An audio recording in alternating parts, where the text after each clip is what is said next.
दोस्तों कहते हैं ना, जो दूसरों के लिए गड्ढा खोदता है खुद उसी में गिरता है। कुछ ऐसा ही हाल हुआ पोल्टू का, जिसने अपनी चालाकी में खुद को ही फंसा लिया।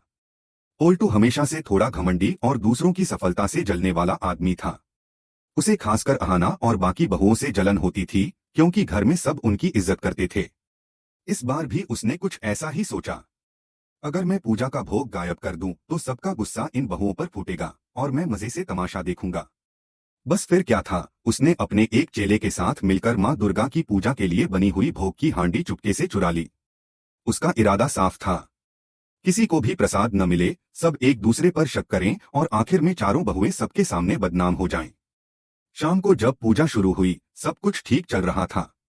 मंत्रों की आवाज, घंटियों की झंकार और लोगों के चेहरों पर भक्ति की चमक। लेकिन जैसे ही समय आया भोग चढ़ाने का, सबके चेहरे उतर गए। हांडी गायब। अरे भोग कहाँ गया? किसी ने इतनी बड़ी पूजा का अपमान कैसे किया? क्या घर की बहुओं को शर्म नहीं आई? ऐसे सवालों की बौछार होने लगी। चारों बहुएं, जिनमें अहाना भी थी, हैरान थीं। वे सोचने लगी, हमने तो सब कुछ ठीक से तैयार किया था, फिर ऐसा कैसे हुआ? धीरे धीरे उन्हें एहसास हुआ कि यह कोई गलती नहीं, बल्कि किसी की साजिश है। अहाना के मन में एक ही बात गूंज रही थी, किसी ने जानबूझकर ऐसा किया है ताकि हमारी इज्जत सबके सामने मिट्टी में मिल जाए। पूरा घर तनाव में था, लेकिन तभी हुआ कुछ ऐसा जिसने सबको हैरान कर दिया। दुर्गा देवी, जिन पर सबका विश्वास था, उन्होंने शांत मन से कहा, अगर माँ दुर्गा चाहेंगी तो सब ठीक हो जाएगा। और दोस्तों, माँ के घर में सच्चे विश्वास से बड़ी कोई ताकत नहीं होती। थोड़ी ही देर में दुर्गा देवी खुद रसोई में गईं। उन्होंने अपने हाथों से नया भोग बनाया। सबको लगा, इतने कम समय में भोग कैसे बनेगा। लेकिन जब वह प्रसाद सबके सामने आया तो उसकी खुशबू ने पूरे आंगन को महका दिया। माँ के हाथों बना वो भोग इतना स्वादिष्ट था कि सबने एक साथ कहा, वाह, ऐसा प्रसाद तो हमने कभी नहीं खाया। लोग एक दूसरे से कहने लगे, इसमें तो माँ का आशीर्वाद है। मोहल्ले की औरतें भी तारीफ करते नहीं थक रही थीं। पोल्टू यह सब देख रहा था। वह मन ही मन जल रहा था। उसने सोचा था कि सब लोग बहुओं को कोसेंगे, लेकिन उल्टा सब उनकी तारीफ करने लगे। उसका चेहरा लाल हो गया। वह सोचने लगा, ये कैसे हो गया? मैंने तो सब कुछ सोच समझकर किया था। लेकिन दोस्तों, जब इंसान बुरा सोचता है तो अच्छा कभी नहीं होता। माँ दुर्गा ने न केवल घर की इज्जत बचाई, बल्कि यह भी दिखा दिया कि बुराई कितनी भी चालाक क्यों न हो, अंत में जीत हमेशा सच्चाई की ही होती है। अब असली खेल शुरू हुआ। टुकुन, जो घर का सबसे होशियार लड़का था, बोला, महाराज जी, अगर वह व्यक्ति जो आपसे भोग की हांडी लेकर गया था सामने आए तो क्या आप उसे पहचान पाएंगे? महाराज जी ने आत्मविश्वास से कहा, बिल्कुल, मैं उसे देखते ही पहचान लूंगा। फिर सब लोग एक एक करके उनके सामने आए। महाराज जी ध्यान से हर चेहरे को देखते और सिर हिलाकर कहते, नहीं, यह नहीं। घर में सन्नाटा छा गया। तभी दरवाजे पर किसी के कदमों की आवाज आई, ठक ठक, ठक ठक। सबने देखा, पोल्टू अंदर आ रहा था। जैसे ही महाराज जी की नजर उस पर पड़ी, उन्होंने ऊंची आवाज में कहा, यही है, यही वो व्यक्ति है जिसने मुझसे कहा था कि वह इस घर का सदस्य है और सबको। पोल्टू के पास अब कोई जवाब नहीं था। वह सिर झुकाकर खड़ा रहा। उसके चेहरे पर शर्म, डर और पछतावे का मिश्रण था।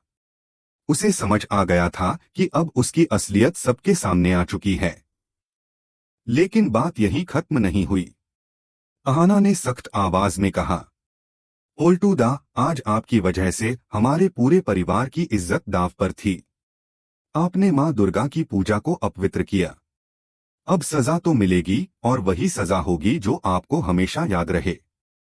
पोल्टू ने कांपती आवाज में पूछा, कैसी सजा? अहाना बोली, आपको उसी हांडी को, जिसे आपने गंदा किया, अपने हाथों से घिस घिस कर साफ करना होगा और फिर उसे महाराज जी को लौटाना होगा। सुनते ही पोल्टू जैसे पत्थर बन गया। उसे यकीन नहीं हुआ कि उसे सच में यह काम करना पड़ेगा। वह सोचने लगा, मैं तो दूसरों को नीचा दिखाने निकला था, अब खुद सबके सामने अपमानित हो रहा हूं। पर अब कोई और चारा नहीं था। घर के सभी लोग चुप थे। दुर्गा देवी ने साफ कहा, अगर तुमने अहाना की बात नहीं मानी तो हमें तुम्हारे खिलाफ चोरी की रिपोर्ट दर्ज करानी पड़ेगी। यह सुनकर पोल्टू का चेहरा पीला पड़ गया। उसे अपनी गलती का एहसास होने लगा। वह झुककर बोला, ठीक है, मैं अपनी गलती मानता हूँ। मैं हांडी साफ करूंगा। अब बेचारा पोल्टू वही कर रहा था जो उसने कभी सोचा भी नहीं था। अपने हाथों से उस हांडी को घिस घिस कर चमका रहा था। धूल उड़ रही थी, पसीना बह रहा था, लेकिन अब उसके चेहरे पर पहली बार पछतावे की झलक थी। लोग दूर से देख रहे थे। किसी को अब गुस्सा नहीं आ रहा था, सबके मन में एक ही भावना थी। गलती करने से बड़ा पाप है, उसे ना मानना। पोल्टू के हाथ अब पूरी तरह से गीले और मिट्टी से सने हुए थे। हर बार जब वह हांडी को रगड़ता, उसका मन धीरे धीरे बदल रहा था। पहले तो वह यह सोच रहा था कि बस यह काम करके जल्दी खत्म कर लूं, लेकिन अब उसे एहसास हुआ कि यह सिर्फ हांडी धोने का काम नहीं है, यह उसकी गलती स्वीकार करने और अपने किए की सजा भुगतने का समय है। अहाना पास आकर बोली, पोल्टू दा, गलती करना इंसानी बात है, लेकिन अपनी गलती मानना और उसे सुधारना असली हिम्मत है। पोल्टू ने सिर झुकाया, आंखों में नमी थी। हाँ हाना, मैं अब समझ गया हूँ। मैंने सोचा था कि सब मेरी चालाकी में फंस जाएंगे, लेकिन उल्टा मैं ही सबके सामने बेइज्जत हो गया। धीरे धीरे वह हांडी को इतना साफ कर चुका था कि उसमें से चमक आने लगी। हर रगड़ के साथ उसके मन से डर और अहंकार कम हो रहा था। घर की बाकी बहुएं और बुजुर्ग भी वहां आए और उन्होंने देखा कि पोल्टू सच में अपनी गलती सुधार रहा है। अब उनके चेहरे पर गुस्सा नहीं था, बल्कि सहानुभूति और थोड़ी दया झलक रही थी। दुर्गा देवी ने पोल्टू की ओर देखा और मुस्कुराते हुए कहा, पोल्टू, तुमने अब यह समझ लिया कि दूसरों के प्रति झूठ और छल से केवल खुद का नुकसान होता है। जो इंसान अपनी गलती स्वीकार कर लेता है और मेहनत से उसे सुधारता है, वही सच्चा मनुष्य है। पोल्टू ने सिर झुकाकर कहा, माँ, मैं वादा करता हूँ कि अब कभी किसी के साथ छल नहीं करूंगा। मैं मेहनत करूंगा, सच्चाई के रास्ते पर चलूंगा। अहाना ने उसके कंधे पर हाथ रखा और कहा, सिर्फ वादा करना ही काफी नहीं, अब तुम्हें अपने कर्मों से दिखाना होगा कि तुम बदल गए हो।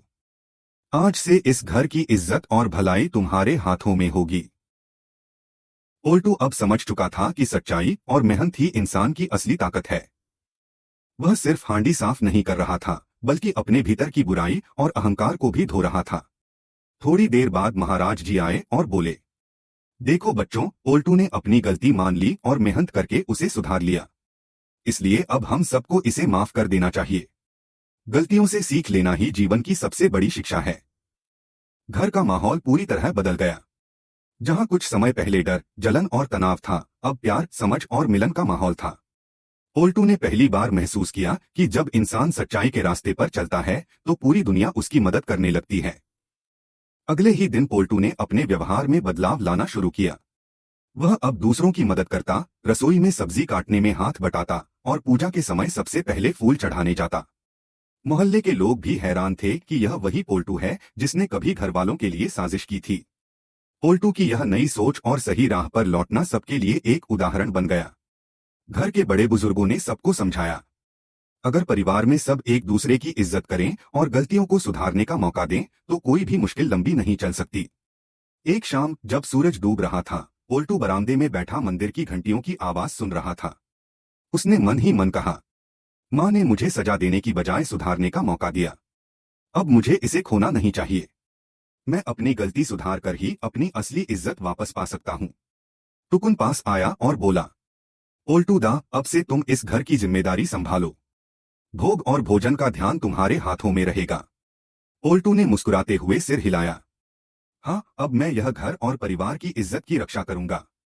अब कोई मेरी वजह से नीचा नहीं गिरेगा। माँ दुर्गा ने भी उसे आशीर्वाद दिया। जो इंसान गलती मानकर सही रास्ते पर लौट आता है, उसका जीवन खुशियों से भर जाता है। सच्चाई और मेहनत का रास्ता कभी खाली नहीं होता। इस तरह पोल्टू का घमंड टूट गया, लेकिन उसके अंदर नया इंसान और नई सोच पैदा हुई। घर के लोग भी खुश थे क्योंकि उन्होंने देखा कि इंसान अपनी गलती से सीख सकता है और सुधार सकता है। और यही सीख है दोस्तों, गलतियां हर किसी से होती हैं, लेकिन उन्हें मानकर सुधार करना ही इंसानियत और समझदारी है। पल भर की चालाकी से इंसान का सम्मान खो सकता है, लेकिन सही कदम और सच्चाई उसे हमेशा वापस ऊपर ले आते हैं। पोल्टू अब पहले जैसा घमंडी और चालाक आदमी नहीं रहा। उसके अंदर अब एक नया बदलाव दिख रहा था, समझदारी, सहानुभूति और जिम्मेदारी। वह जान चुका था कि छोटी चालाकियों से इंसान का सम्मान मिट्टी में मिल सकता है और सही रास्ता ही हमेशा जीतता है। अगले कुछ दिनों में पोल्टू ने घर के हर काम में हाथ बंटाना शुरू किया। रसोई से लेकर पूजा तक वह हर जगह सबकी मदद करने लगा। आना और बाकी बहुएं पहले थोड़ी संकोच में थीं, लेकिन धीरे धीरे उनका भरोसा वापस आ गया। पोल्टू अब केवल आदेश मानने वाला नहीं था, बल्कि सबकी मदद करने वाला बन गया। हर कोई देख रहा था कि सच्चाई और मेहनत का रास्ता इंसान को कैसे बदल सकता है। माँ दुर्गा ने भी अपने आशीर्वाद से पोल्टू की राह आसान बनाई। भोग और पूजा के काम में अब उसकी जिम्मेदारी बढ़ गई। हर रोज पूजा के समय पोल्टू सबसे पहले मंदिर में आता, फूल चढ़ाता और भोग सजाता।